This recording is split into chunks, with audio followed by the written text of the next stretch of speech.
出汁で使われる、いりこが有名な、島に来ました。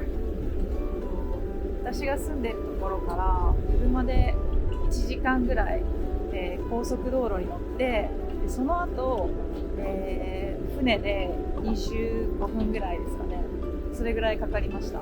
今が8時過ぎなんですけどここから夕方の5時ぐらいまで、探索する予定です。本当何するのかわかんないけど、まあ今日も友達と一緒なので、詳しい友達に案内してもらおうと思います。今日はすごい青空ですね。晴天です。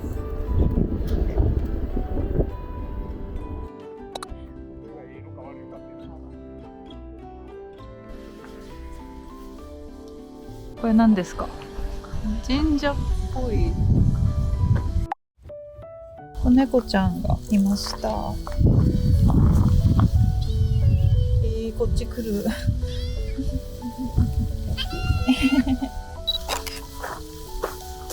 瀬戸内国際芸術祭は瀬戸内海にある島々で3年に1回あるアートのお祭りです。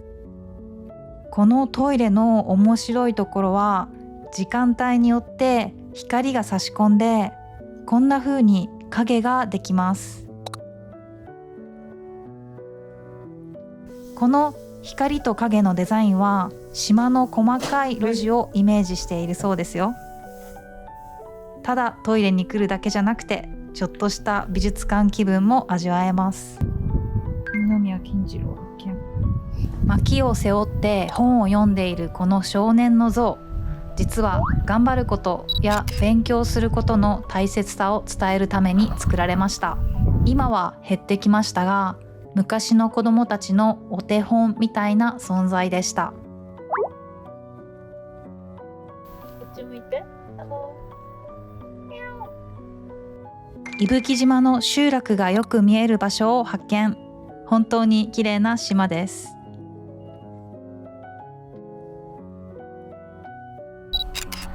伊吹八幡神社。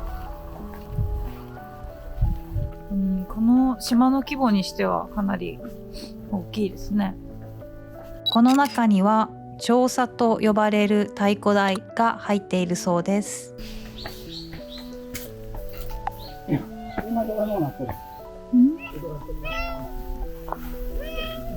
こう島の文化として残っておるところ、やっぱりその時代からその漁業はやっぱり裕福です。観光客が少ないからか自動販売機も、はい、販売停止ですね。迷路のような細い道を歩きます。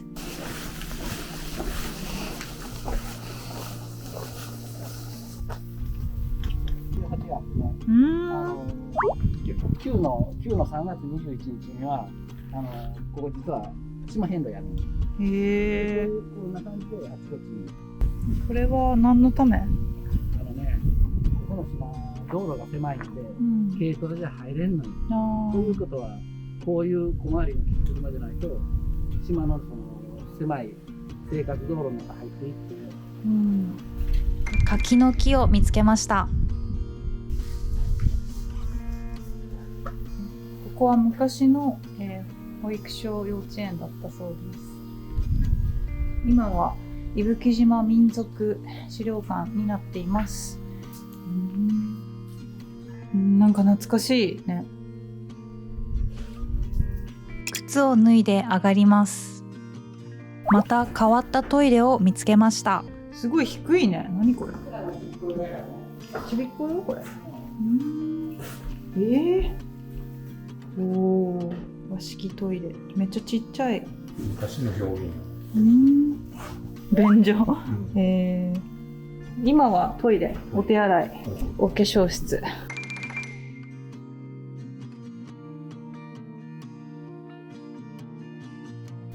すごい昔のものがたくさん。絞り。おひつ。おひつってなんだっけ？ご飯。保存するための。漁の時期は人が余計得意。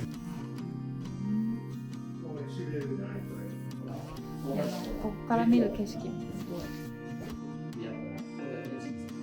大量祈願してでお札もらってで船の、神棚にあげるかな、こっちはまたちょっと違うてこれね、お遍路さんが持つんや首から下げてでここね遍路札挟むこやね遍路札って何ですか？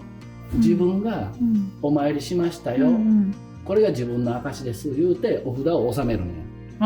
昔は札打ちって言おったけども昔はこの木札をお参りしましたよって打っちょったから札打ち言うで今はそういうことしたらいかんからこういう紙で札を参りましたよって言ってこうやって遍路同様二人って書いてるでしょ、これを寺に残しておくんですか？寺に残す。マントはこれあれやわ。飛びマント。飛びマントやから消防団の。燃えにくい。ここから瀬戸内海の穏やかな海が見えますね。少し休憩します。ここはバス停だそうです。乗り合いバス。名前にバスとありますが、小さい車ですね。坂が多くて道が細いこの島では、お年寄りや原付が乗れない人にとってとても大事な移動手段なんです。これは原付じゃないと無理だね。すごい。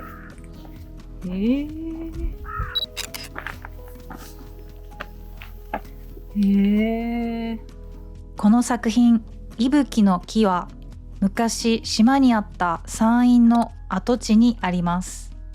山陰は赤ちゃんが生まれるところで、この作品は命の始まりをイメージしているんです。たくさんの鏡のおかげで見る角度によって全然違う風景が見えるのが面白いポイントです。なんかイノシシにも見えるね。そうです。その通りです。高いね。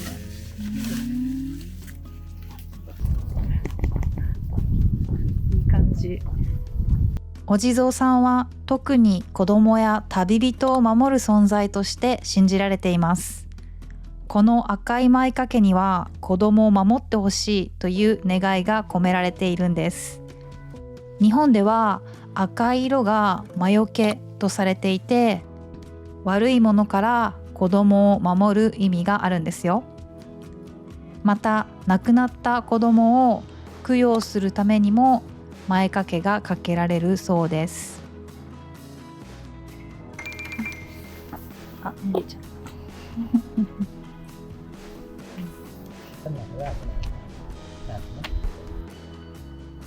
天満宮は筆の神様か。天満宮は筆の神様じゃない、なんだっけ、学業の神様。この島には柿の木がたくさんありますね。漁港にやってきました。この島はいりこの島として知られています。いりこというのは出汁に使う魚です。日本の他の地域では煮干しとも呼ばれています。この伊吹島がある香川県はうどんで有名で、うどん県とも呼ばれています。いりこは讃岐うどんの出汁を取るのに欠かせない食材です。私は味噌汁に伊吹島のいりこを使っています。とても風味がいいんです。すごい道を今歩いてます。ありがとう。どうも。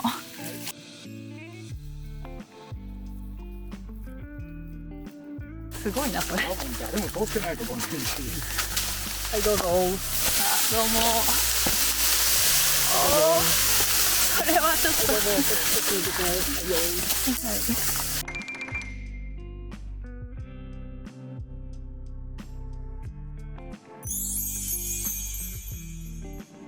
ハートのベンチです。ここでカップルで夕日が沈むのを一緒に見ると幸せになれるそうです。なんかすごい大きな椅子を見つけました。見て見えるかな大きいですね。なんか鳥居にも見える。おー、いい感じ。大きな椅子、島民が手作りした高さ 3.5 メートルもある木の椅子です。今回は知識も経験も豊富な友達2人と楽しい伊吹島巡りをしてきました。皆さんの次の旅行先に伊吹島はどうですか？四国は新幹線が通っていないのでアクセスはちょっと不便かもしれません。でもその分瀬戸内海の島々には特別な魅力がたくさんあります。ぜひ一度この美しい島々を訪れてみてくださいね。それではまた次の冒険をお楽しみに。バイバイ。